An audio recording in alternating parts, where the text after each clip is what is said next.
original pa rin na tornilyo. Nakosli na siya.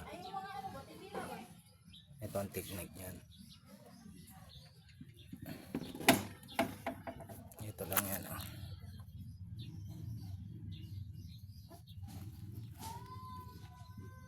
Gagrinderin nyo lang ng dito konti.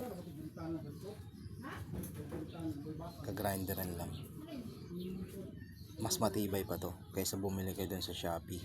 Nababali kasi yun. Ito lang, babawasin nyo lang ng konti. Ayan. Bawasan na ng konti yan.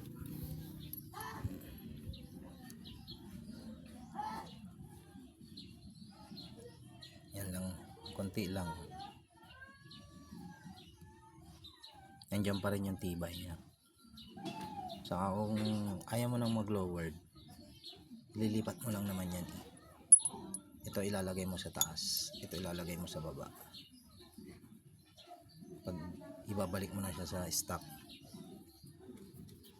Yan siya. Pag lilipatin mo lang yan pag gusto mo ulit na ibalik sa stock.